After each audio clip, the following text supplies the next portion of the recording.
ఏమి ఇచ్చారు ఎరికేనా మీరు ఇచ్చింది? నేనే గుర్తు చేస్తున్నా, గ్రూప్ 1లో ఒక 60 పోస్టులు అదనంగా ప్రకటించారు. మేము ఇచ్చిన వాటికి అదనంగా ప్రకటించారు. ఇంకేం చేసిరు ఎరికేనా?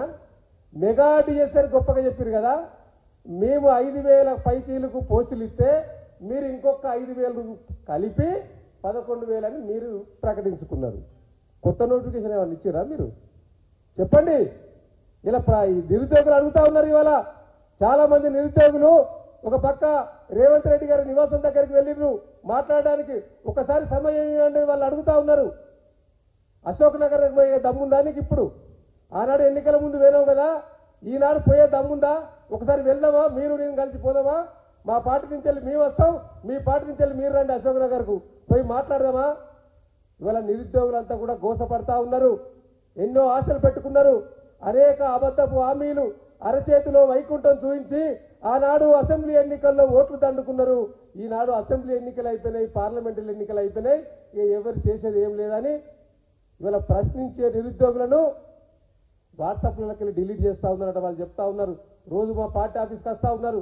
ఆనాడు మీరు అన్ని గ్రూపులలో మీరు చేరిండ్రు, మీరు మీ నాయకులంతా ఉన్నారు, ఏమేమి మాట్లాడుకునేది తెలవాలని. ఈరోజు ఆ గ్రూప్లో ప్రశ్నిస్తే, వాట్సాప్ గ్రూపుల్లో నిరుద్యోగులు ప్రశ్నిస్తే వాటిని గ్రూప్లకి వెళ్ళి డిలీట్ చేయడమే కాకుండా బెదిరిస్తూ ఉన్నారట. ఖబర్దార్ బల్మూర్ వెంకట్, నిరుద్యోగుల పక్షాన బీఆర్ఎస్ పార్టీ ఉన్నది. బీఆర్ఎస్ పార్టీ తప్పకుండా నిరుద్యోగ సమస్యలను, మీరు ఇచ్చిన హామీలను నెరవేర్చేదాకా మీ వెంట పడుతూనే ఉంటాం. మీరు పెద్దల సభలకు పోయి పెద్దోళ్ళైనందుకు బాగా గర్వపడకండి. మీరు ఎంత పెద్దగైనా తప్పకుండా మళ్ళీ మిమ్మల్ని ప్రజాక్షేత్రంలో ఈడ్చుకొచ్చేది బీఆర్ఎస్ పార్టీ అనే విషయాన్ని మీరు మరవకూడదు. నికార్సు 10 సంవత్సరాలు తెలంగాణ ప్రభుత్వంలో, అంతకంటే ముందు 14 సంవత్సరాలు తెలంగాణ ఉద్యమంలో అనేక మందిని ఉద్యమంలో మాలాంటి వారందరినీ కూడా భాగస్వాములు చేసిన నాయకుడు హరీష్ రావు గారు.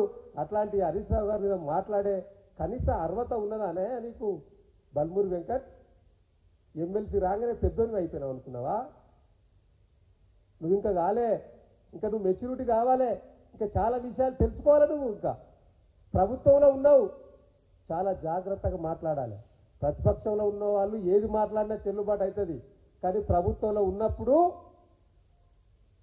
అన్నీ తెలుసుకొని మాట్లాడితే బాగుంటుంది. ఇలా మీరు మాట్లాడడం కాదు, మీ పార్టీలో ఉన్న జీవన్ రెడ్డి గారు కూడా ఇంతకుముందు మాట్లాడినట్టు మేము చూసాం ప్రెస్లో. 10 సంవత్సరాల్లో ఒక్క నోటిఫికేషన్ వేయకుండా ఈ అబద్ధాలు పదే పదే చెప్పి అబద్ధాలను నిజాలుగా మార్చడానికి మీరు ప్రయత్నం చేస్తూ ఉన్నారు తప్పితే వాటిని ఎవ్వరు కూడా వాస్తవాలుగా స్వీకరిస్తలేరు నిరుద్యోగ సమాజం అంతా కూడా. ఈ అబద్ధాలు చెప్పడం మానేయండి దయచేసి. ఈ అబద్ధాలు మాట్లాడడం మానేయండి.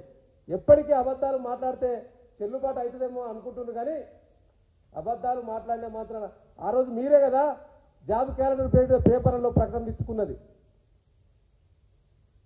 జాబ్ క్యాలెండర్ల పేరు మీద ఆనాడు అన్ని పత్రికల్లో యాడ్స్ ఇచ్చుకున్నారు కదా.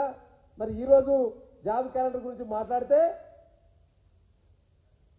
తప్పించుకుంటా ఉన్నారు. అదేవిధంగా ఇవాళ గురుకుల విద్యార్థులంతా కూడా మీరు గురుకులాలకు సంబంధించి దాదాపుగా 9,000 పైచీలకు ఉద్యోగాలకు మా ప్రభుత్వం నోటిఫికేషన్ ఇచ్చి ఇంటర్వ్యూలు పూర్తి చేస్తే మీరు వచ్చినాక పత్రాలు ఇచ్చిర్రు. కానీ వాళ్ళంతా కూడా రోజు వచ్చి మీ ముఖ్యమంత్రి గారి ఇంటికి ముందట తారాస పడుకుంటూ తిరుగుతూ ఉన్నారు. మాకు ముఖ్యమంత్రి గారు అపాయింట్మెంట్ కావాలి, మాకు అపాయింట్మెంట్ లెటర్లు ఇచ్చారు, కానీ మమ్మల్ని పోస్టింగ్లు ఇవ్వలేదని.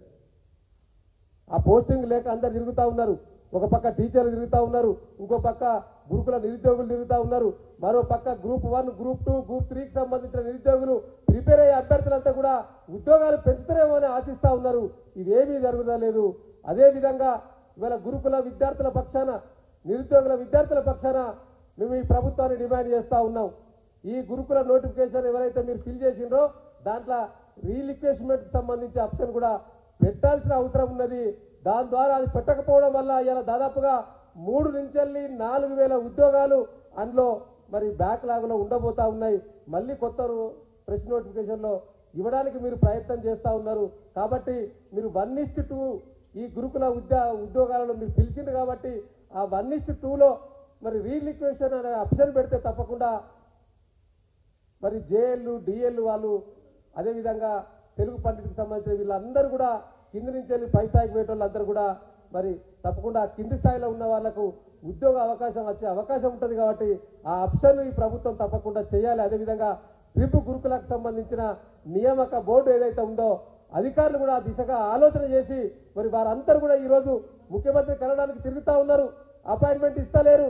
వీళ్ళందరినీ కూడా ఆ రోజు మీరు రెచ్చగొట్టిండ్రు, మీ పబ్బం గడుపుకున్నారు, ఇవాళ అందరినీ కూడా పక్కకు దోచేసిండ్రు.